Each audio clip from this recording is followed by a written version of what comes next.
या शौर्य तीर्थामध्ये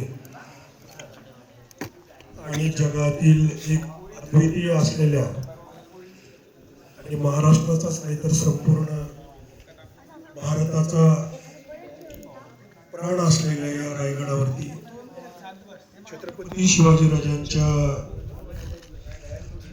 समाधीच्या समोर आणि भगवान जगदीश्वर वाणेश्वर मंदिरामध्ये संपूर्ण महाराष्ट्रातून आलेल्या सर्व शिवभक्तांचं मी हार्दिक स्वागत करतो. आज आपण म्हणजे ही 10वी वेळ आहे रायगडावर येण्याची. याच्या अगोदर आपण रायगडावरच्या रात्री 1.5 तास तुम्हाला इमारतीविषयी किंवा त्या वास्तूविषयी बऱ्याचशा गोष्टी सांगून झालेल्या आहेत. त्या राज्याभिषेकानं काय साध्य केलं हा एक पहिला विषय घेऊ आणि छत्रपती शिवाजीराजे तलवारीच्या पलीकडे काय होते, लढाया सगळ्यांना सिनेमामधून, सिरियलमधून, कादंबरीमधून किंवा व्याख्यानामधून तुम्हाला माहिती आहे. टाळ्यांची वाक्य शिवाजीराजांच्या चरित्रामध्ये अनेक आहेत, परंतु त्याच्या पलीकडचं शिवाजीराजांचं जे चरित्र आहे त्याचा एक वेगळा विषय आज आपण या ठिकाणी निर्धारित वेळेत बोलणार आहोत. तर छत्रपती शिवाजीराजांच्या राज्याभिषेकानं काय साध्य केलं हा पहिला विषय आहे.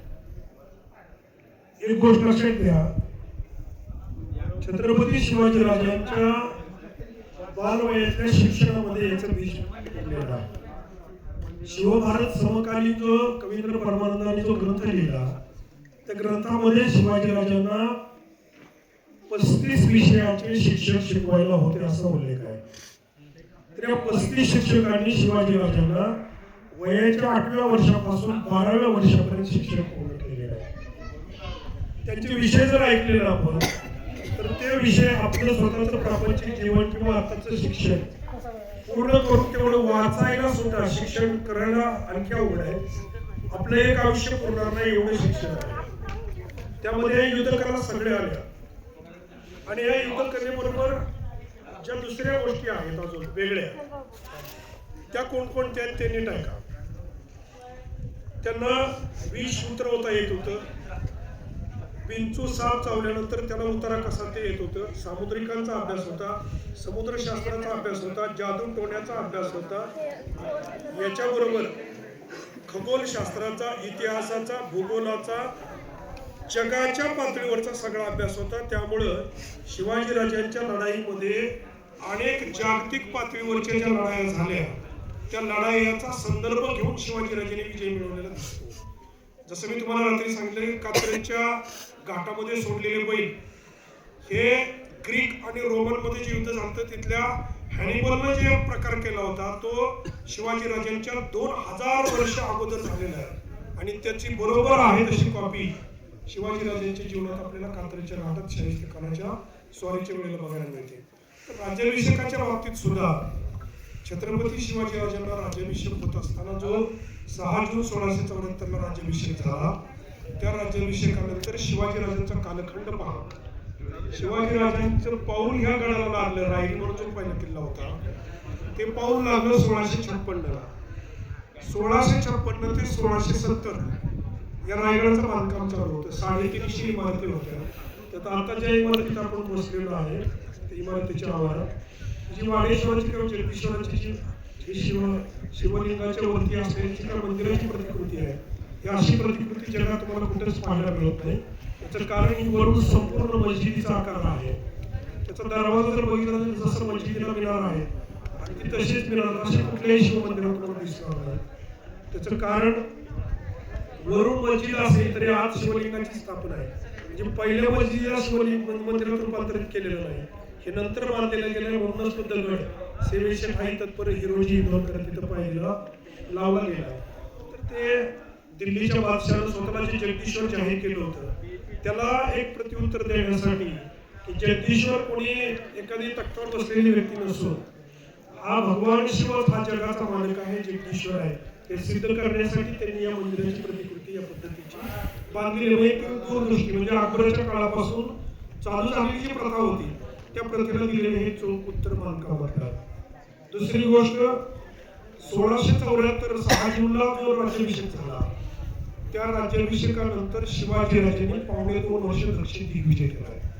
तर आता या राज्याभिषेकानं साध्य काय केलं त्यातला पहिला मुद्दा असा येतो की छत्रपती शिवाजीराजे ज्यावेळी दक्षिण दिग्विजय केले त्यावेळेला जाण्यापूर्वी शिवाजीराजांकडची जी किल्ल्यांची संख्या होती ती होती 260.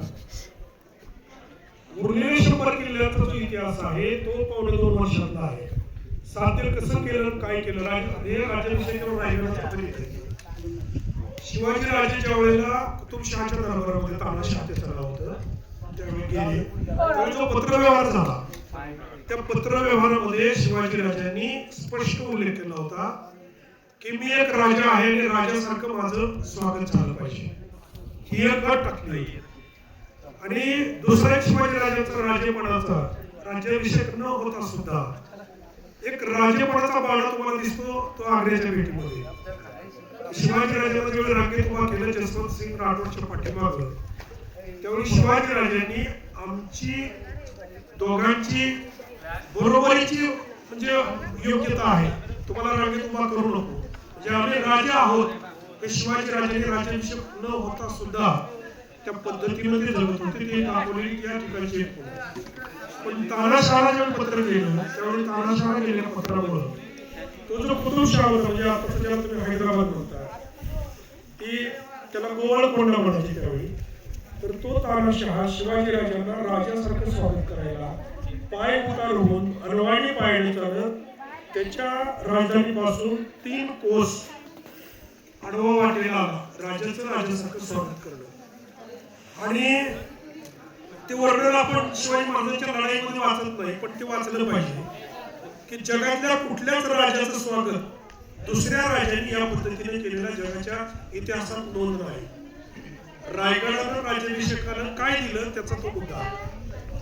तानाशाहाने जे स्वागत केलं ते कसं आहे तुम्हाला सांगतो. तिथून जे त्याची नगरी लागली गोवळकोंडा ते गोवळकोंड्यापासून च्या पहिल्या घरापासून शिवाजीराजांना ज्या महालामध्ये ठेवलं होतं त्या महालापर्यंतचा संपूर्ण रस्ता कुंकू आणि केशर किती महाग आहे तुम्हाला आता माहिती आहे.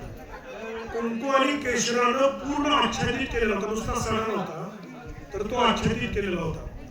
त्याच्याबरोबर या तानाशाहानं पूर्ण नगरीमध्ये गुढ्या उभा केलेल्या होत्या स्वागतासाठी गुढ्या आणि तोरणं आणि या गुढ्या तोरणाबरोबर तानाशाहानं 1000 सुवासिनी सोन्याची ताटं घेऊन शिवाजीराजांना ओवाळण्यासाठी ठराविक अंतरावर उभा केली होती.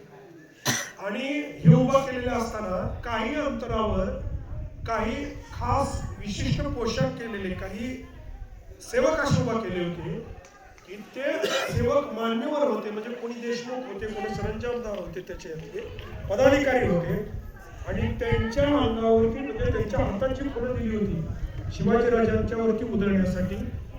ती फुलं सोन्याची होती त्यामुळे सोन्याच्या फुलाची उधळण पूर्ण वाटेवर शिवाजीराजांच्या अंगावर ह्या कुतुबशहाने केलेला आहे. आणि हा अनभिषक्त राजा चक्रवर्ती सम्राट छत्रपती झाल्यानंतर जगातलं एकमेव स्वागत शिवाजीराजांचं आत्ताच्या हैदराबादमध्ये गोवळकोंड्यामध्ये.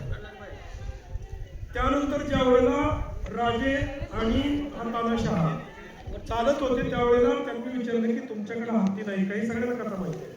तर शिवाजीराजांनी उत्तर दिलं होतं की माझ्याकडे हत्ती नाही पण हत्तीच्या तोडीचे माणसं आहेत हे माझे सगळे हत्तीच आहे.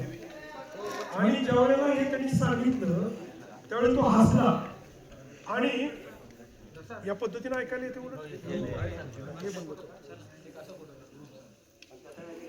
हत्तीच्या तोडीची माणसं आहेत म्हणून ज्यावेळी सांगितलं त्यांनी त्यावेळेला शिवाजीराजांनी त्याची सिद्धता करून दाखवण्यासाठी जो हत्तीचा खेळ त्या ठिकाणी तिथल्या राजाची एक पद्धत होती राजालाच परवानगी होती. जसं औरंगजेबानं त्याच्या मुलाला सुद्धा एकदा शिक्षा दिली होती की त्याच्या मुलानं हत्तीची झुंज लावली होती तर राजाच फक्त लावू शकतो हा नियम असल्यामुळे एक खडबडीत पत्र त्यानं आपल्या थोरल्या मुलाला पाठवलं होतं. त्यावेळेला तानाशाहानं ज्यावेळी हत्तीची झुंज लावली त्यावेळेला एक माजलेला हत्ती आत सोडला त्याला 60 मारी म्हणतात आणि वरती सगळे बसलेले असतात. त्यावेळेला येसाची कंक आपण इंदापूरमध्ये येसाची कंकांचे वंशज सिद्धार्थ कंक बोलवले होते.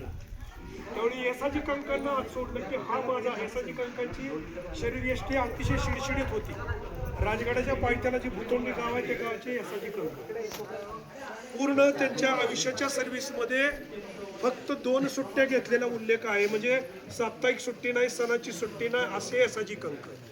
ते एसाजी कंकांना जेव्हा हत्तीच्या समोर सोडलं गेलं त्यावेळी एक माणूस हत्तीला कसा मारू शकला असेल असा एक अंदाज प्रत्येक व्यक्तीला येतो. तर जे माहूत आहेत हत्तीला कसा हा माणूस हरवू शकतो त्यांच्याकडून कळलेली माहिती अशी आहे की एसाजी कंकाने कसं हरवलेलं असावं. तर एसाजी कंक हातामध्ये आपली तलवार घेऊन ज्या वेळेला हत्तीच्या समोर गेले त्यावेळेला हत्तीला पटकन वळता येत नाही.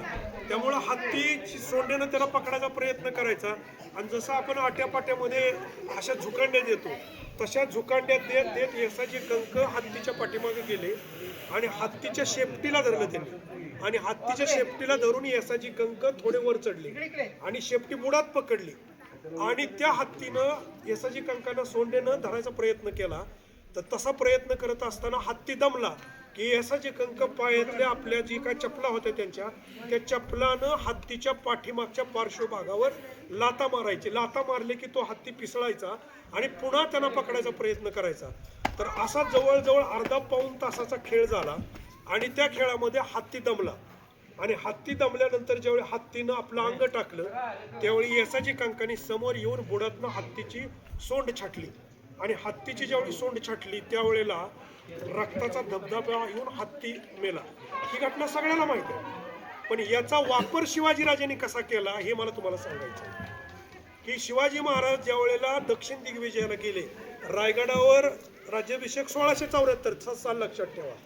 1.25 वर्ष दक्षिण दिग्विजय. पण शिवाजी राजांनी जाताना आपल्या बरोबर 2000 प्रशासनामध्ये प्रवीण केलेले प्रशासकीय सेवक म्हणजे आताच्या UPSC MPSC न जे गॅजेटेड ऑफिसर तयार होतात तशा पद्धतीचे सिलेक्शन करून 2000 माणसं आपल्या बरोबर नेली होती. सेनेच्या व्यतिरिक्त ही सगळी लढाऊ होती पण ही प्रशासनातली होती. पण त्याच्याबरोबर शिवाजी राजांनी ज्या वेळेला ही हत्तीची झुंज घडवून आणली आणि एसाजी कंकांनी ज्या वेळेला हा हत्ती मारला त्यावेळेला उरलेल्या 1.25 वर्षामध्ये ज्या वेळेला शिवाजी राजे त्या दक्षिण दिग्विजयाला गेल्या की श्रीशैल्यमचं माहिती आहे तुम्हाला तिथून पुढे अगदी बालाजीपर्यंत गेलेले आहेत आणि शिवाजीराजांनी काय केलं हे आता तलवारीच्या पलीकडचं ऐका. तर त्याची जाहिरात अशी केली की शिवाजी राजांच्या सेनेत आलेला प्रत्येक माणूस हा हत्तीला भारी ठरणार आहे, हत्तीला मारणार आहे, हत्ती लोळवणार आहे, त्यामुळे त्याच्या पुढे युद्धाला आपण टिकू शकत नाही असा एक वेगळा आत्मविश्वास आपल्या सेनेमध्ये निर्माण झाला होता आणि त्याची भीती त्यांनी तिथल्या सैनिकांमध्ये सगळ्या भागामध्ये पसरवली. तुम्हाला कल्पना असावी म्हणून सांगतो एक आकडा की शिवाजी राजांनी त्या 1.25 वर्षामध्ये 100 किल्ले घेतलेले आहेत. 1.25 वर्षाचे दिवस काढा. आज आपण रायगड बघायला यायचा एक दिवस, गड बघायचा एक दिवस आणि जायचा एक दिवस. फक्त गड बघायला आपल्याला 3 दिवस लागतायत आपल्या घरापासून यायला. शिवाजी राजांनी कोणतंही साधन नसताना 1.25 वर्षामध्ये दक्षिण दिग्विजयामध्ये 100 किल्ले जिंकलेले आहेत. ते किल्ले जिंकले ते एका हत्तीच्या झुंजीवरून. कारण समजा ज्या गडावर शिवाजीराजे चालून येतात असं कळालं तर तो गडाचे जे गडकरी असायचे ते स्वतःहून गड सोडून पळून जायचे. शिवाजीराजांच्या लढाया फक्त जिंजीला आणि वेल्लोरला झालेत. बाकी सगळ्यांनी शिवाजीराजांना फार किरकोळ म्हणजे देसाईच्या गडीला एक झाली बेलवाड्याच्या मलया म्हणून तिचं नाव. तर त्या काळामध्ये लोकांनी गड सोडून शिवाजीराजांच्या ताब्यात दिले. पण शिवाजीराजांनी तुम्ही जर भारताचा नकाशा असा काढून बघितला तर तुमच्या लक्षात येईल तलवारी बरोबर शिवाजीराजांनी जे तराजू हातात घेतलं ते मी तराजू सांगणार आहे तुम्हाला आज. तलवार सगळ्यांना माहित आहे कुणाला मारलं कसं मारलं हे पाठ आहे सगळं तुम्हाला. पण तराजू कसा हातात घेतलं दक्षिण दिग्विजयापासून सांगतो की शिवाजीराजांचा ज्यावेळी पुरंदरचा तह झाला त्यावेळी शिवाजीराजांचे फक्त 12 किल्ले ताब्यात होते, 23 किल्ले दिले होते. हे सगळ्याला माहिती होतं. 9 लाखाचा मुलूक औरंगजेबाला दिला, 4 लाखाचं माळरान राहिलं होतं. पण याच्यापेक्षा संभाजीराजांना ओलीस ठेवलं होतं हे सगळ्यांना माहित आहे. पण शिवाजीराजांना दंड जो ठोठावला होता औरंगजेबाने तो होता 40 लाख होल. ही आकडा नीट ऐका. एक होन होता आत्ताच्या 2.72 ग्रॅम सोनं. 2.72 ग्रॅम गुणिले तुम्ही 40 लाख करा तेवढं सोनं येतं आणि तेवढ्या सोन्याला तुम्ही आत्ताच्या दरानं फक्त गुणाकार करा, तुम्हाला लक्षात येईल की शिवाजी राजांवर पुरंदरच्या तहानंतर कर्ज किती होतं. 40 लाख होऊन गुणिले 2.72 ग्रॅम तेवढं ग्रॅम सोनं येईल. त्याला तुम्ही आत्ताच्या दरानं गुणा, म्हणजे शिवाजीराजे कर्जबाजारी किती झाले होते. आणि ते कर्ज फेडायला, मी तराजू सांगतो, शिवाजी महाराजच तलवार नाही, तर ते कर्ज फेडायला अट टाकली होती मिर्झाराजे जयसिंगांनी की दरवर्षी शिवाजीराजांनी टप्प्याटप्प्याने ते 40 लाख होऊन फेडताना दरवर्षी 3 लाख होऊन कर्ज औरंगजेबाला द्यायचंय. त्याच्या बदल्यात तळ कोकणातला जो हा भाग आहे हा शिवाजीराजांना महसुलासाठी जो आदिलशहाचा जिंकला होता तो दिला होता. शिवाजीराजे त्याच्यानंतर राज्याभिषेकाच्या काळापर्यंतचा जो कालखंड आहे, औरंगजेबाच्या कैदेचा कालखंड 1664 आणि 1674, म्हणजे काळ बघा किती झाला तो 12 वर्षाचा. तर 12 वर्षामध्ये 12 किल्ल्यापासून शिवाजीराजांच्या किल्ल्याची संख्या गेली होती कुठपर्यंत 260. आणि जिंजीचे जे किल्ला घेतला, दक्षिण दिग्विजय संपवला, त्यावेळेला शिवाजीराजांच्या पत्रातला उल्लेख आहे की आज हजरतीस 360 किल्ले आहेत.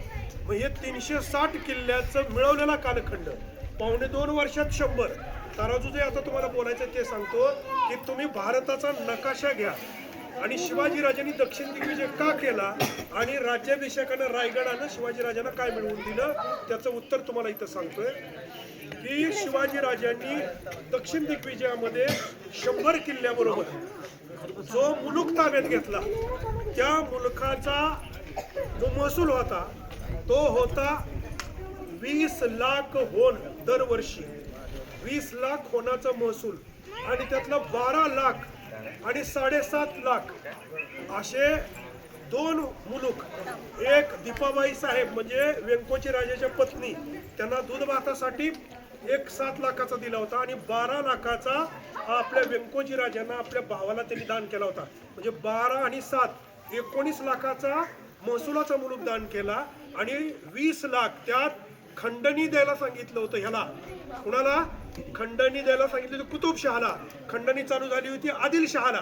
आणि या दोघांच्या खंडणी म्हणजे या लोकांनी दिग्विजय का म्हणायचं, याला स्वारी का म्हणलं नाही, तर दिग्विजय शब्दाचा अर्थ आपल्या महाभारतामध्ये धर्मग्रंथामध्ये असा आहे की ज्या वेळेला अश्वमेघ यज्ञ व्हायचा त्यावेळेला तो घोडा जो सोडला जायचा, त्या घोड्याला जो कोणी अडवल त्याच्यावर युद्ध करायचं, त्याचा सन्मान करेल, त्याचं मांडलिकत्व पण करायचं आणि जो असा जिंकून येईल त्याला दिग्विजय म्हणायचं.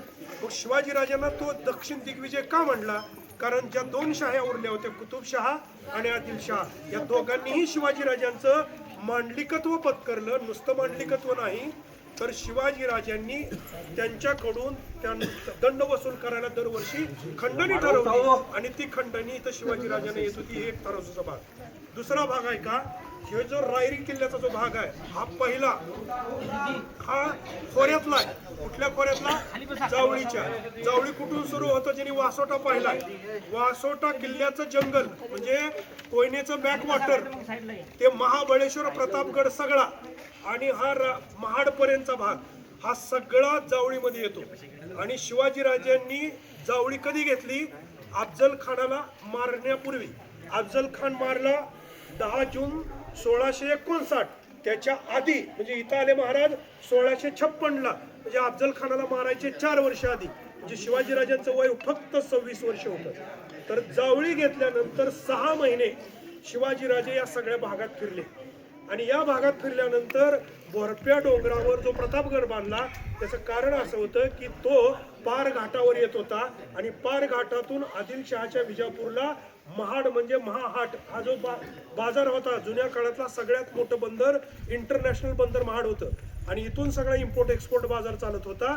त्यामुळे हे महसुलाचं जे उत्पन्न होतं त्याच्यापेक्षा जास्त जकातीचं होतं. त्या जकातीच्या वाटेवर एक किल्ला बांधला आणि अफजल खान मारल्यानंतर 18च दिवसात शिवाजीराजांनी 15 किल्ले घेतले. मी तुम्हाला रात्री सांगितलं 15 किल्ले घेत असताना त्यात पन्हाळा घेतला आणि 2 जी दुसरी बंदरं उरली होती, एक दाभोळ आणि दुसरा राजापूर, हे दोन्ही बंदरं पुन्हा ताब्यात घेतली.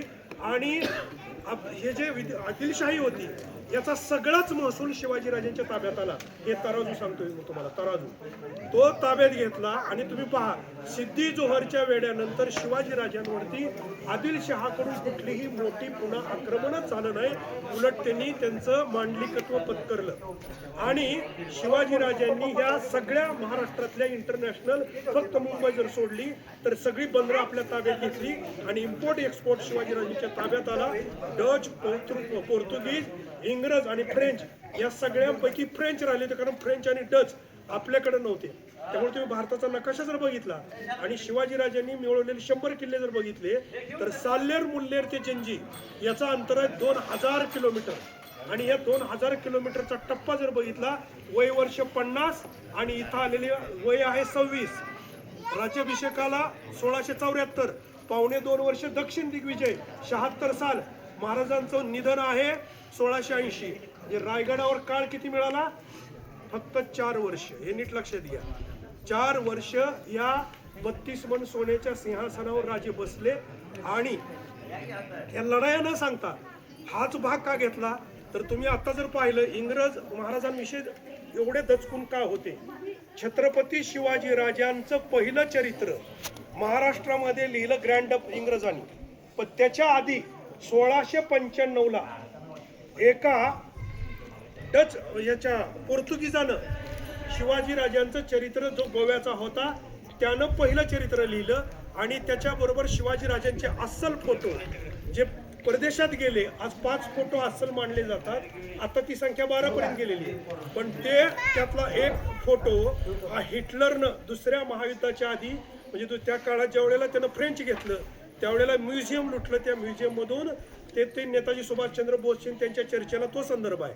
शिवाजी राजांचं अस्सल चित्र नेपोलियन, हा आपला नेपोलियन नाही, हिटलर हा स्वतः घेऊन गेलेला होता. हे शिवाजी राजांच्या दक्षिण दिग्विजयाचं फलित आहे. आणि त्या नकाशाबरोबर तिथली जी इंटरनॅशनल बंदरं होती ती सगळी शिवाजी राजांच्या ताब्यात आली. आणि ती ताब्यात आल्यानंतर राहिला होता फक्त उत्तरेचा भाग. शिवाजी राजांनी दक्षिण सगळं जिंकलं होतं. आता शिवाजी राजांचा उद्या संभाजी राजांचा राज्याभिषेक आहे. आणि आपण भाग्यवान का आहे म्हणतो?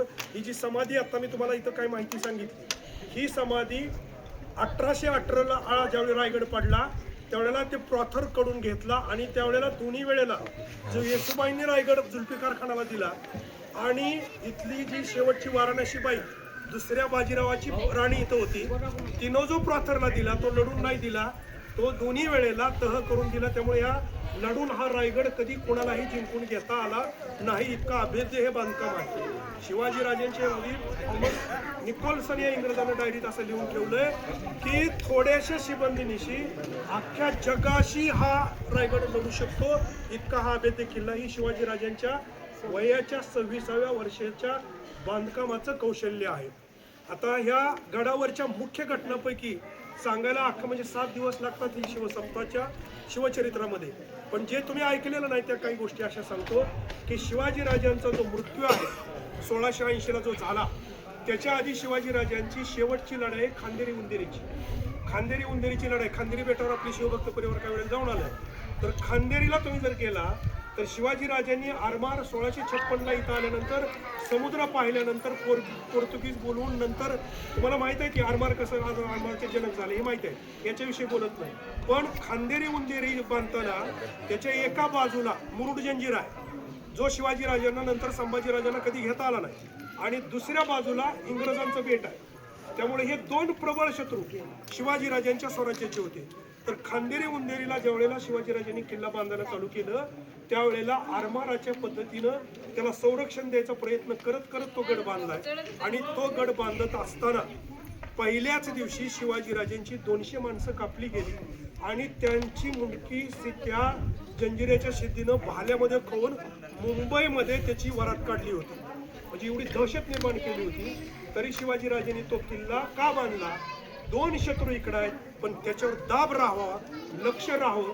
त्यामुळे दोन्ही जंजिराचा सिद्धी आणि इंग्रज भांडत असताना सुद्धा त्या गडाचं बांधकाम पूर्ण केलं. तटबंदी बांधता आली नाही, पण शिवाजीराजांनी मोठे मोठे दगड खांदेरी उंदेरीच्या बाजूला टाकले, ज्याच्यावर लाटा आपण तिथे येत नाही. ते तंत्र इंग्रजांना कळालं. ज्यावेळी भारत घेतला इंग्रजांनी, त्यावेळी आता जो मरीन ड्राईव्ह आहे, त्या मरीन ड्राईव्हला जे ब्लॉक टाकलेले आहेत, ते ब्लॉक शिवाजीराजांची कॉपी करून इंग्रजांनी तिथे उचलून टाकलेले आहेत. तराजू म्हणजे शिवाजीराजांचा तराजू सांगतोय तुम्हाला, जी टेक्नॉलॉजी शिवाजीराजांनी वापरली. मग त्या लढाईनंतर शिवाजीराजे ज्यावेळी रायगडावर आले, त्यावेळी शिवाजीराजांचं वय फक्त 50 होतं. हनुमान जयंतीचा तो दिवस होता. अनेक म्हणजे कथाकारांनी, अनेक बखरकारांनी, अनेक इतिहास संशोधकांनी वादाचे मुद्दे नको म्हणून शिवाजीराजांच्या मृत्यूविषयी कायम असा एक संशय निर्माण केला. आणि तुम्हाला अजूनही सांगतो की शिवाजीराजांचा रायगड हे it is a big question mark. या प्रश्नाची उत्तरं तुम्हाला आयुष्यभर शोधली तरी सगळी मिळतील हे कळणार नाही. त्याचे कारण सांगतो मृत्यू सांगण्यापूर्वी. दिल्ली पडली 1803ला. नीट ऐका. मराठ्यांचं साम्राज्य शिवाजीराजांची जी प्रतिज्ञा होती, अहत पेशावर तहत तंजावर, म्हणजे सिंधू पासून कावेरीपर्यंत माझं निष्कटंक राज्य असेल, स्वराज्य असेल, ही प्रतिज्ञा होती. आणि ही प्रतिज्ञा पूर्ण नंतर शिवाजीराजांच्या सुनेनं पूर्ण केली, ताराराणीनं. पण ते होत असताना या रायगडाच्या बाबतीत हे दप्तर, हे बिग क्वेश्चन मार्क का तयार झाला हे सांगतो ऐका. 1803ला रायगड दिल्ली पडली, लाल किल्ला. पण त्याच्या आधी 1785 ते 1803, नीट ऐका, 1785 ते 1803 या अखंड 18 वर्षामध्ये दिल्लीच्या लाल महालावरती, किल्ल्यावरती मराठ्यांचा भगवा ध्वज फडकत होता. इंग्रजांनी जो युनियन जॅक चढवला, तो हिरवा चंद्र असलेला ध्वज उतरवून नाही, तर मराठ्यांचा भगवा लाल किल्ल्यावरला उतरवून तिथं त्यांचा युनियन जॅक चढवला. ते पडले कधी? 1803ला. आणि रायगड पडला 1818ला. 1818ला ज्यावेळी रायगड पडला, त्यावेळेला त्या काशीबाईंनी, म्हणजे दुसऱ्या बाजीरावाची पत्नी, तिनं तो प्रॉथरला दिला. कोठल्याच्या माळावरून इकडं तो हल्ला झाला आणि वर्णन आहे की 9 दिवस रायगडावरच्या इमारती जळत होत्या. त्यावेळी तो दिला. तो दिल्यानंतर इंग्रजांनी एक मेक मारली की जी मेक काढायची आज आपल्या सगळ्या तरुण पिढीवर आणि इतिहासप्रेमी, गडप्रेमी प्रत्येक स्त्रीवर, पुरुषावर आहे. कोणती मेक मारली?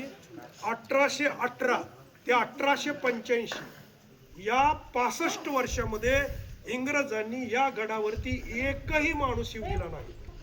85 वर्ष, 65 वर्षाचा काळ म्हणजे 3 पिढ्या गेल्या.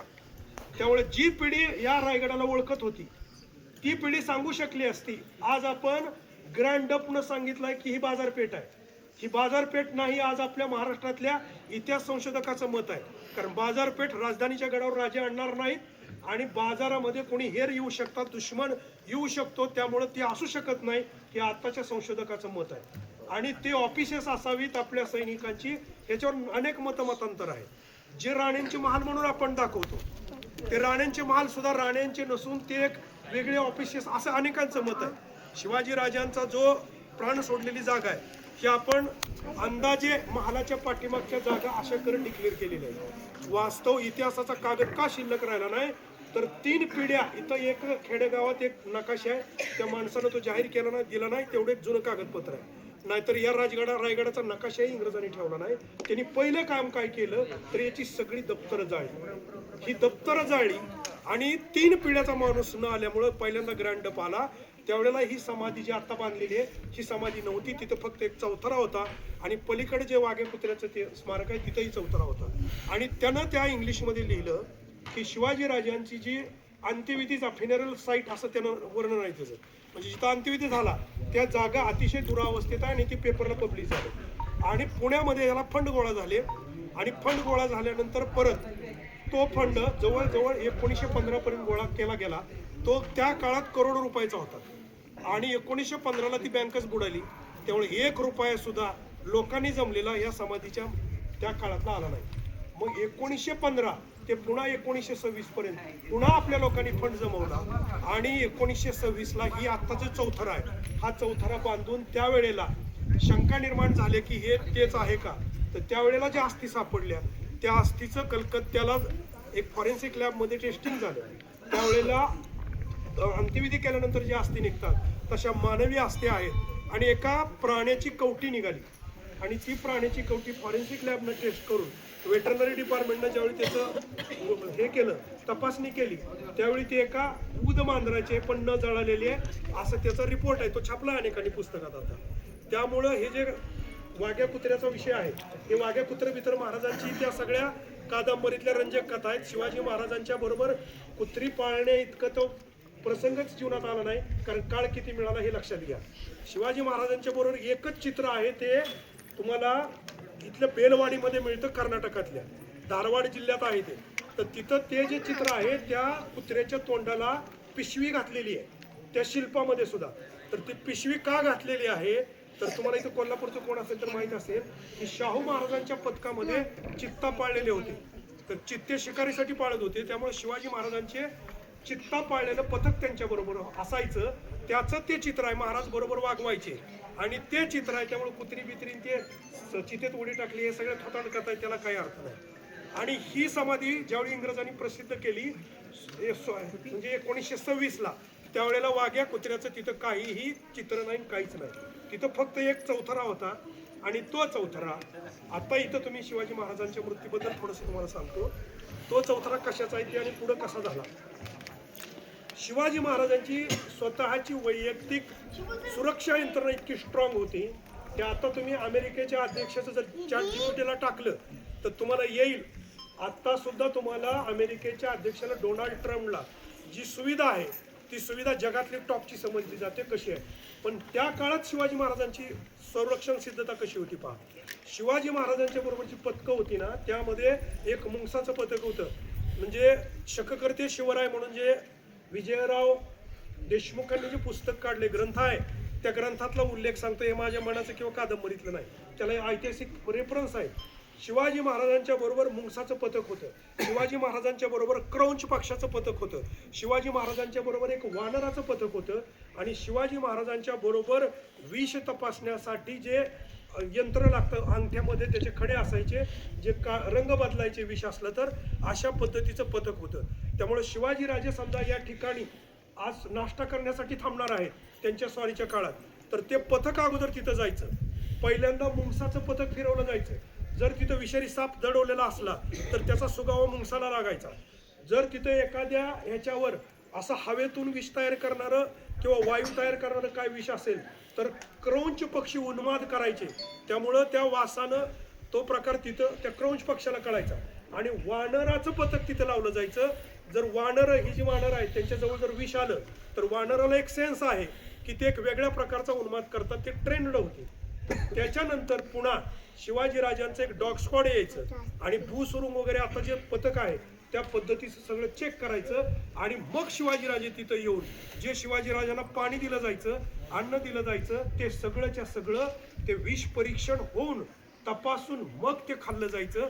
त्यामुळं शिवाजीराजांना बाहेरच्या कुठल्याच माणसाला मारता येणं शक्य नव्हतं. आता शिवाजीराजांचा मृत्यू 3 एप्रिल 1680 हनुमान जयंतीला जो झाला त्याचं वर्णन असं सांगितलं जातं बकरीमध्ये की शिवाजीराजांना रक्ताच्या उलट्या आणि रक्ताचे जुलाब होऊन शिवाजीराजांचा मृत्यू झाला. तर 50व्या वर्षी शिवाजीराजांचा स्टॅमिना जर बघितला तुम्हाला लक्षात घ्या 1666 ला फक्त 12 किल्ले 1674 ला 260 किल्ले आणि 1676 ला 360 किल्ल्याचे मालक शिवाजीराजे. त्यात रत्नागिरी जिल्ह्यामध्ये 53 किल्ले आहेत आणि पुणे जिल्ह्यामध्ये 36 किल्ले आहेत. महाराष्ट्रामध्ये ऐका आपण महाराष्ट्राची लेकरं आहोत म्हणून महाराष्ट्र ही भूमी असे की जगातल्या सर्वात जास्त किल्ले ज्या भूप्रदेशावरती आहेत ते सगळे महाराष्ट्रात आहेत आणि आपलं भाग्य असं मोठं आहे की यातल्या आता 12 किल्ल्याला जागतिक वारसा म्हणून या वर्षी युनेस्कोनं डिक्लेअर केलं. जगात भूमी आपली ठरायला आपल्याला 350 वर्ष गेली का तर 65 वर्ष इंग्रजांनी हे दाबून टाकलं आणि शिवाजीराजांच्या सगळ्या इमारती प्रत्येक किल्ल्यावरल्या या सगळ्या सुरुंग टाकून बॉम्ब टाकून उद्ध्वस्त केल्या जेणेकरून खून सुद्धा कळू नये. आता जो इतिहास उपलब्ध आहे तो जगात जी पत्र बाहेर गेली सगळीकडं, त्या पत्रातल्या उल्लेखावरून आपण शिवाजीराजांचं चरित्र तयार करून ऐकतोय. तर शिवाजीराजांचा मृत्यू जो झाला तो त्या लक्षणाने झाला, पण 100% शिवाजीराजांना विष देऊनच मारलं गेलं याची खात्री का पटते? जबाबदार अनेकांची फोन चालू आहेत, रेकॉर्डिंग चालू आहे, तरी हे सगळं व्हायरल होतंय, मला माहिती आहे. रायगडावरले व्याख्यानं व्हायरल होतात, पण 100% विष देऊन मृत्यू झाला आहे शिवाजीराजांचा. ह्याला पुरावा म्हणजे मृत्यूनंतर ज्या घटना घडल्या त्या घटना ह्याला पुरावा म्हणून आपल्याला वापरता येतात. राहुजी सोमनाथांनी रायगड सील केला, एकही माणूस खालचा खाली नाही, वरचा वर नाही. ऐका, त्याच्यानंतर अनाजी दत्तो आणि मोरपंत पिंगळे हे इथून पुन्हा तळबीडला गेले. तळबीड आहे कराडच्या जवळ, पालीच्या जवळ, आणि तळबीडला जाऊन त्यांनी काय केलं, त्यांनी हंबीरराव मोहिते सरसेनापतींना हुकूम दिला की आम्ही पंतप्रधान पेशवे आहोत, आणि त्यावरती एक पत्र आणलं ते लिहून इथून दरबारातलं, आणि त्या दरबाराच्या पत्रावर शिक्के सुद्धा होते की संभाजीराजांना कैद करावं. पण त्या पत्रावर सही नव्हती शिवाजीराजांची. हंबीरराव मोहिते चाणाक्ष होते, त्यांनी ते पत्र पाहिलं आणि सांगितलं याच्यावरती सही नाही, त्यामुळे मी तुम्हाला कैद करू शकत नाही. त्यावेळी जी संभाजी यांच्याजवळ हंबीरराव मोहिते बरोबर जी सेना होती त्या सेनेला हुकूम दिला. कुणी? पंतप्रधान म्हणून कुणी दिला? पेशव्यांनी दिला, मोरपंत पिंगळ्यांनी दिला, की हे जरी सेनापती असले तर त्यांचा वरिष्ठ अधिकारी मी आहे, तर तुम्ही माझा हुकूम ऐका आणि तुम्ही याला कैद करा. त्यावेळी एकही मावळा पुढं आला नाही. 3 वेळा विचारलं, त्यावेळी एका सैनिकाने उत्तर दिलं की आम्ही सेनापतीचा हुकूम मानतो, आणि मग सेनापतीने हुकूम दिला की यांनाच कैद करा. ही स्वराज्याला मिळालेली कलाटणी आहे. आणि कैद केलं, संभाजीराजांच्या पुढं हजर केलं. जर हंबीरराव मोहितेंनी तो हुकूम पाळला असता तर संभाजीराजे पन्हाळगडावरच मारले गेले असते. हा पुढचा इतिहास तुम्हाला सगळ्यांना माहित आहे पुढं काय झालं. पण ज्यावेळी संभाजीराजे इथं आले त्यावेळेला शिवाजीराजांच्या अस्थीबरोबर पुतळाबाई साहेब पुन्हा चिता रचली गेली, आणि शिवाजीराजांची सगळी क्रियाकर्म करताना पुतळाबाई साहेब सती गेल्या, आणि शिवाजीराजांचा अगोदरच अंत्यविधी झाल्यामुळं त्यांचा दुसरा अंत्यविधी त्याच्या शेजारी केला गेला, त्याचा तो चौथरा होता. त्यामुळं 1926ला ही समाधी बांधल्यानंतर इंग्रजांनी जो फोटो डिक्लेअर केला आहे त्यात ह्या वाघ्या कुत्र्याची समाधी नाही. ज्या लोकांनी वर्गणी गोळा केली, ज्या लोकांनी या पैशाचा भ्रष्टाचार केला, त्या लोकांनी पुन्हा वर्गणी केली, आणि ती वर्गणी गोळा करून पुन्हा त्याच लोकांनी 1935 ते 36 या काळामध्ये ती वाघ्या कुत्र्याचं भूत तिथं आणून उभा केलं. कुत्र बित्र काही नाही, ही पुतळाबाईची समाधी याच्यासारखं दुर्दैव कुठलं नाही. पुढं मागं महाराष्ट्राला याला जाग येईल आणि याच्या कागदपत्रानुसार सिद्ध होईल, ते कधीतरी काढलं जाईल याची 100% आपल्याला खात्री आहे, कारण ते अनैतिहासिक आहे. आता हे सगळं ताब्यात घेतल्यानंतर शिवाजीराजांच्या जीवनामध्ये संभाजीराजांचा जो उदयराज्याभिषेक आहे, या रायगडाविषयीच्या 2-3 गोष्टी तुम्हाला आता इथं मी सांगतो की या रायगडानं निष्कटंक राज्य करत असताना या गडाची भूमिका काय राहिलेली आहे आणि मराठ्यांची भूमिका काय राहिलेली आहे. संभाजीराजांना कशा पद्धतीनं मारलं तुम्हाला माहिती आहे, पण संभाजीराजे, राजाराम महाराज, ताराराणी आणि शाहू महाराज यांच्यापर्यंतचा कालखंड आणि शहाजीराजे यांच्यापर्यंतची सांगड तुम्हाला 2 वाक्यात सांगतो. शहाजहान ज्यावेळेला आपल्या बापाच्या विरोधात बगावत करून ज्यावेळी दक्षिणेत आला होता त्यावेळेला संपूर्ण या भारतामध्ये शहाजहानला कोणीही आश्रय दिला नाही. त्यावेळी शहाजीराजांनी 1-2 नाही तर 3 वर्ष शहाजहानला सांभाळले. 3 वर्ष, तेही दिल्लीच्या शहनशहाच्या विरोधात. आणि ते सांभाळत असताना, या शहाजहानला सांभाळत असताना तोच पुन्हा शहाजहानच बादशाह झाला. आणि ज्या वेळेला निजामशाही बुडवली त्यावेळेला जो तह झाला, भीमेच्या उत्तरेचा भाग मोगलांना आणि दक्षिणेचा आदिलशहाला, त्यावेळी शहाजीराजाला न मारता आदिलशहाला बंगलोरला पाठवलं गेलं, विजापूरला पाठवलं गेलं. पण तो संदर्भ का सांगतो, शिवाजीराजांच्या जीवनामध्ये हे घडलं नाही. पण औरंगजेब जो आला महाराष्ट्रामध्ये त्याची कारणं रायगडाशी संबंधित आहेत, ती ऐका. शिवाजीराजे ज्यावेळी आग्र्यावरून पळून आले, त्या निष्ठून आले, त्यावेळी प्रति शिवाजी नेताजी पालकरला औरंगजेबाने पकडलं आणि औरंगजेबाने त्यांचं धर्मांतर केलं आणि धर्मांतर करून त्याला कुलीखान नाव दिलं. आणि 9 वर्षांनी ज्या वेळेला आपला कुटुंब कबिला असा आगीच्या खाईत सोडून, आश्चर्य वाटेल, नेताजी पालकरांच्या बायका तोंडावर वरवटे मारून दात पाडून खलास केलेत, विष देऊन खलास केलेत, त्यांच्या सुना बाजारात नग्न करून विकलेत आणि त्यांची मुलं गुलाम म्हणून परदेशात विकलेत आणि लहान मुलांचे वृषण काढून त्यांना खोजा म्हणून राणींच्या जनानखान्यात कामाला लावले. आपल्या घराची किती वाट लावून घेतली नेताजी पालकरनं, ऐका. तो नेताजी पालकर ज्यावेळी सुटून आला त्यावेळेला त्याला कुली खानचा पुन्हा नेतोजी या जागेत बसून इथल्या त्या दरवाजाच्या समोर इथं विधी झालाय. शिवाजीराजांनी जी 2 मुख्य धर्मांतर केली, एक बजाजी निंबाळकरचं ते केलं शिखर शिंगणापूरला आणि नेताजी पालकरांचं केलं ती या जागेत केलं, ही जागा आहे. इथं नेताजी पालकरांचं धर्मांतरण केलं आणि नेताजी पालकरांना काही अधिकार दिले, काही जागीर दिली आणि औरंगजेबाच्या सगळ्या दरबारातला प्रत्येक माणूस कोण फितूर होऊ शकतो याचा पूर्ण आराखडा नेताजी पालकरवर होता, नेताजी पालकरकडे होता. त्यामुळं शिवाजीराजांच्या हयातीतच औरंगजेबाने इकडे येण्याचं नियोजन केलं होतं. त्यामुळे शिवाजीराजांनी दक्षिण दिग्विजय केल्यानंतर पुन्हा सगळे किल्ले भक्कम केले आणि एवढा साठा केला की ज्या दिवशी तुम्हाला त्याचं टाकसाळ बघितलं तुम्ही, शिवाजीराजांचा जो खजिना आहे तो मृत्यूच्या दिवशी 4 लाख कोट रुपये होता. मासाहेबांनी मृत्यूपूर्वी शिवाजीराजांना पाचाडला शेवटची आयुष्यभराची जी धनाची पुंजी जी चावी दिली, ते धन किती होतं ऐका, 25 लाख होन. हे जागतिक रेकॉर्ड आहे, एखाद्या पुत्राला एखाद्या आईनं दिलेल्या धनाचं जागतिक रेकॉर्ड आहे. 25 लाख होन म्हणजे एक होन 2.72 ग्रॅम. 25 लाख गुणिले 2.72 तो आकडा येतो 6 टन 860 किलो.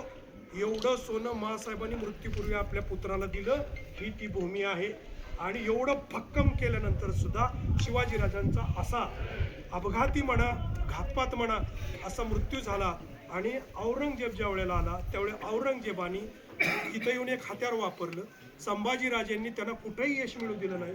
पण ज्यावेळी वतनाला लोक बोलू लागली त्यावेळी वतनातनं फितुरी होऊन संभाजीराजे ज्यावेळी पकडले गेले, संभाजीराजांना तुळापूरला कसं मारलं तुम्हाला माहिती आहे. त्यानंतर येसुबाई राणी साहेबांनी संभाजीराजांना संगमेश्वरला पकडल्यानंतर हयात असताना तिथून 42व्या दिवशी मारले. पण 5व्या दिवशी संभाजीराजे हयात असताना येसुबाईंनी 19 वर्षाच्या राजाराम महाराजांना या ठिकाणी मंचकारोहण केले. राज्याभिषेक नाही, राज्याभिषेक राजा हयात असताना करता येत नाही, पण मंचकारोहण केले म्हणजे जीवन सोडलं जाणार नाही हे माहीत होतं. आणि मारल्यानंतर ज्या वेळेला इथं तो इतिकात खान आला, इतिकात खान त्याचं मूळ नाव, असद खान हा त्याचा वजीर, औरंगजेबाचा पेशवा, वजीराचा मुलगा इतिकात खान.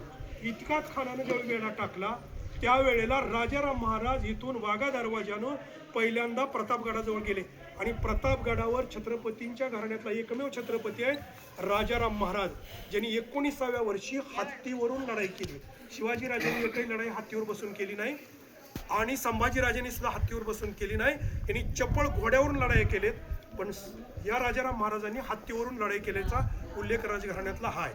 आणि राजाराम महाराज प्रतापगडावरून पुन्हा जिंजीकडं, जसं तुम्ही आग्रे, दुर्दैवानं संभाजीराजांच्या आणि शिवाजीराजांच्या चरित्रापुढं राजाराम महाराजांच्या चरित्राला महाराष्ट्राच्या इतिहासामध्ये लोकांमध्ये न्याय मिळाला नाही. पण ते चरित्र किती उत्तुंग आहे त्याचं एक शेवटच्या 4-5 मिनिटांमध्ये मी तुम्हाला सांगतो. या राजाराम महाराजांनी जिंजीला जाताना शिवाजीराजांनी जसं वेषांतर करून आले आग्र्यावरून, त्याच्यापेक्षाही वाईट अवस्थेत राजाराम महाराज जिंजीला पोहोचले. म्हणजे ते अंतर किती आहे. आणि औरंगजेबाची सेना सगळीकडे विखुरलेली असताना तिथं पोहोचले. आणि हे पोहोचल्यानंतर औरंगजेब ज्या वेळेला शिवाजीराजांच्या मृत्यूनंतर संभाजीराजांना मारल्यानंतर महाराष्ट्रात नंगा नाच करत असताना राजाराम महाराजाला पकडण्यासाठी जिंजीला 8 वर्ष वेढा दिला. 8 वर्ष. येसुबाईंनी रायगड ताब्यात देत असताना इतिकात खानाला स्वतः आणि शाहू महाराज, हे शाहू नाव नाही त्यांचं नाव शिवाजी आहे, कारण शिवाजीराजांच्या मृत्यूनंतर त्यांचा जन्म आहे म्हणून शिवाजीराजांच्या स्मृतीसाठी त्यांचं नाव शिवाजी ठेवलं होतं. आणि संभाजीराजांनी आपली पत्नी येसुबाईला स्वतः शिक्क्याचा अधिकार दिला होता.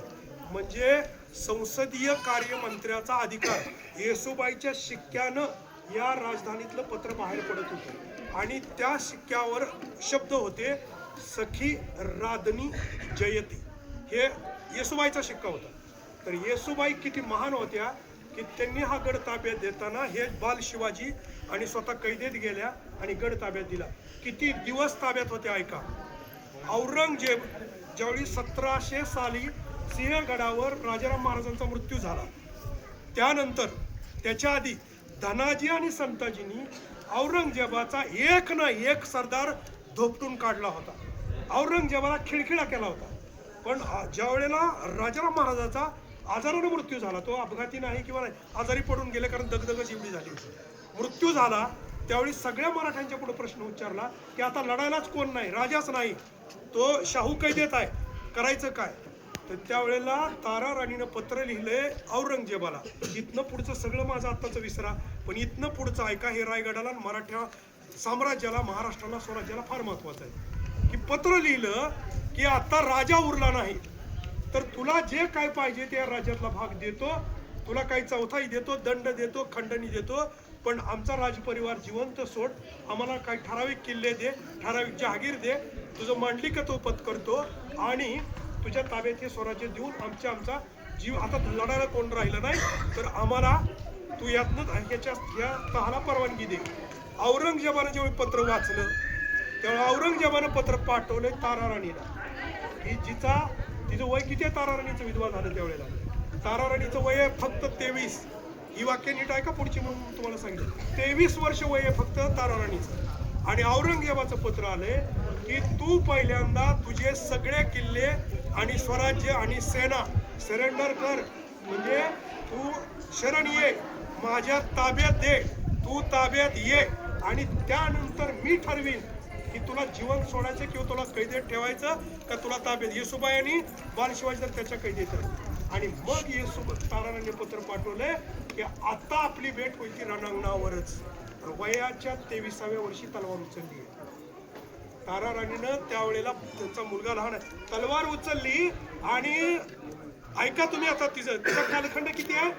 1700ला राजाराम महाराज गेले आणि 1707ला औरंगजेब गेला. तर 1706 साली म्हणजे 5-6 वर्षातच तारा राणीनं काय केलंय का, औरंगजेबाचं पत्र उपलब्ध आहे.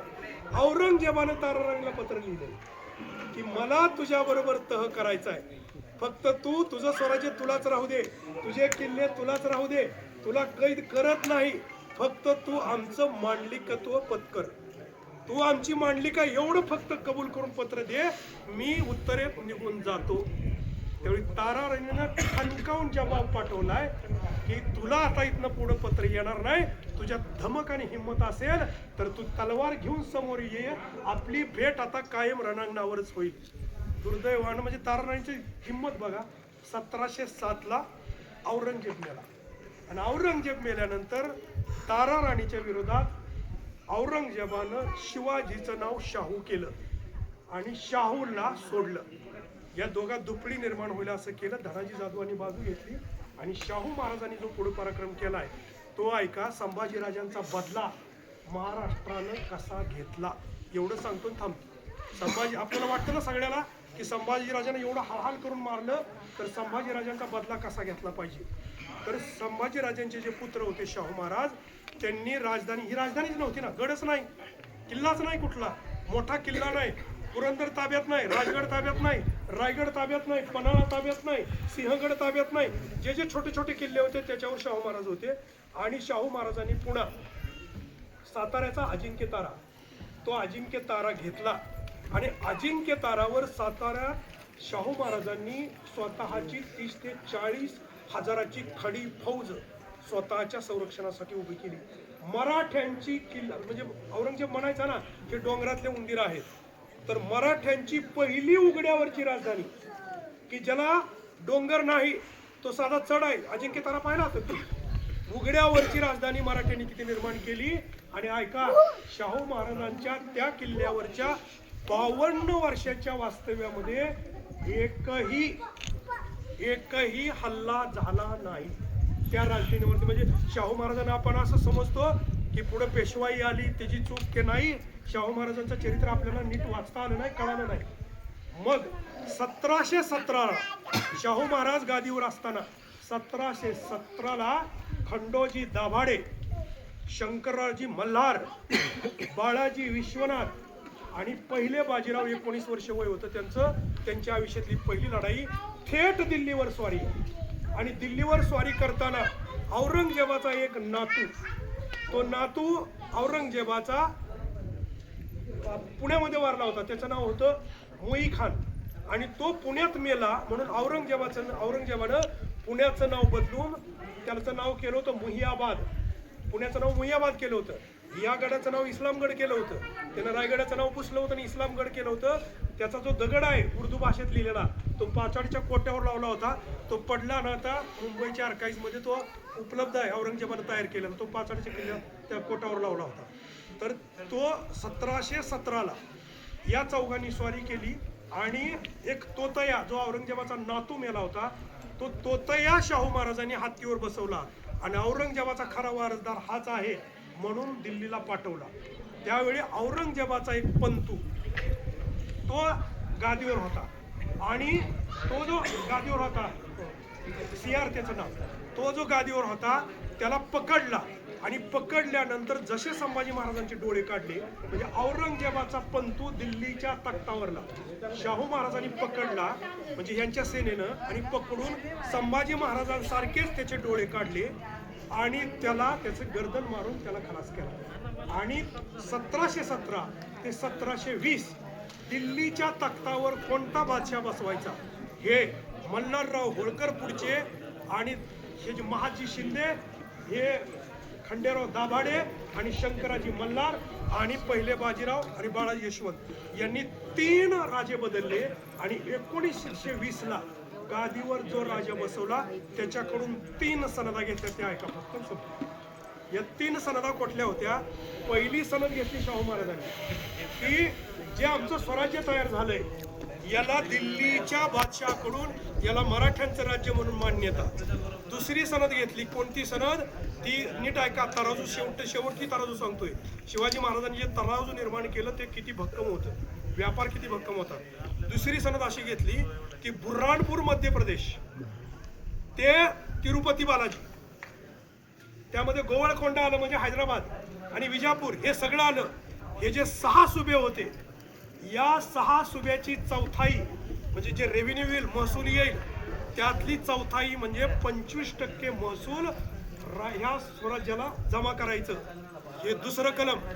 आणि तिसरं कलम जे ते महत्वाचं, अतिशय महत्वाचं तिसरं कलम होतं की ह्या दुसऱ्याच कलमामध्ये आणखी एक पोट कलम असं होतं की ह्याची सरदेशमुखी म्हणजे चौथाई झाली खंडणी आणि सरदेशमुखी म्हणजे यातला 10वा हिस्सा हा स्वराज्यात जमा करायचा असा डबल दंड दिल्लीच्या तख्ताला लावला. आणि तिसरं कलम जे होतं ते तिसरं कलम अतिशय महत्वाचं महाराष्ट्राच्या स्वाभिमानाचं, ते म्हणजे महाराणी येसूबाईची सही सलामत आणि अगदी सन्मानपूर्वक सुटका. ती नुसती सुटका नाही माझ्या बांधवांनो, फक्त येसूबाईच आपल्याला माहित आहे. आणि येसूबाईंबरोबर शिवाजीराजांची एक धर्मपत्नी गुणवंताबाई, जी इथून येसूबाई बरोबर कैद झाल्या होत्या, त्याही कैदेत होत्या. त्याचं नावही कोणाला माहित नाही. येसूबाई किती कैदेत होत्या, किती दिवस? 1689ला संभाजीराजांची हत्या आहे आणि 1690च्या 6 महिन्यातच रायगड पडलाय आणि रायगडानंतर कैद आहे. 1689 पासून ते म्हणजे त्या 6 महिन्यात ते 1720 म्हणजे 32 वर्ष या महाराणी कैद येत आहेत. तर येताना हत्तीवरून आग्रा ते सातारा येसूबाईची हत्तीवरून मिरवणूक आहे. आणि नुसती मिरवणूक नाही तर तिथं जे जे गडी आणि जे ज्या किल्ले आहेत त्या किल्ल्यावर एका महाराणीचं स्वागत असं करत करत तो इथपर्यंत साताऱ्यापर्यंत येसूबाईंना आणलेला. तर दिल्लीचेही तख्त राखतो महाराष्ट्र माझा, हा हे जे शब्द आहेत ते दिल्लीचे तख्त हे राखण्याची पद्धत शाहू महाराजांपासून सुरू झाली. म्हणजे शिवाजीराजांच्या नातूनच ती सुरू केली. शिवाजीराजांनी रायरेश्वरावर जी प्रतिज्ञा केली होती की माझं स्वराज्य कसं असावं, त्या स्वराज्याची प्रतिज्ञा शाहू महाराजांच्या काळात आणि पुढं आपण जी 2/3 भारत जिंकला ते आपल्या मराठ्यांनी पूर्ण केली. आता आपण गडावर येतोय, तर गडावर येताना आपली जबाबदारी एकच आहे, जो इंग्रजांनी दाबून टाकला जो मुस्लिम शासकांनी जाळून टाकला आणि जो बखरकरांनी विकृत केला आणि जो कादंबरीकरांनी रंजक केला, टीव्हीच्या सिरियलनी सिनेमावाल्यांनी हा जो रंजक बनवला, तो सगळा इतिहास बाजूला करून अस्सल इतिहास शिवाजी महाराजांचा पुन्हा जगापुढे आणण्याची जबाबदारी एक गडकोट किल्ल्यावर येणाऱ्या प्रत्येक धारकरीचे आहे, हे लक्षात ठेवा. वारीला पंढरपूरला जातो त्याला वारकरी म्हणतात आणि गडावर जो किल्ल्यावर येतो त्याला धारकरी म्हणतात. त्यामुळे वृत्तीचे वारकरी आणि कृतीचे धारकरी ही आजच्या काळाची गरज आहे आणि ते गडावर येऊनच होणार आहे. म्हणून प्रत्येक घरामध्ये हा वारसा आपण जपला पाहिजे. ही परंपरा जपण्यासाठी शेवटच्या श्वासापर्यंत गडकोट किल्ल्याचा वारा अंगाला लागला पाहिजे. सह्याद्रीसारखं इतकं सुंदर वैभव महाराष्ट्राचं आपण आपल्या डोळ्यांनी पाहिलं पाहिजे आणि एखादा दिवस तरी, महिन्यातला एखादा दिवस तरी आपण गडावर आलं पाहिजे. शिवनेरी असो, राजगड असो, रायगड असो, इथं आल्यानंतर एखादा संकल्प करावा, वर्षभरात तो पूर्ण करावा आणि पूर्ण केलेला संकल्प पुन्हा शिवरायांच्या चरणी नतमस्तक होऊन राजांना सांगावं, राजे तुमचा वारसा मी चालवतोय, राजे तुमचा वारसा माझ्या पुढच्या पिढीला देतोय. याच्यासाठी किल्ल्यावर यावं आणि म्हणून आपण भाग्यवान आहोत. 100 वर्ष समाजाच्या बांधकामाला पूर्ण होत असताना आणि संभाजी महाराजांचा राज्याभिषेक उद्या असताना या 2 दिवसाच्या मध्ये आज आपण रायगडावर आलो, त्यासाठी स्वतःला भाग्यवान समजा.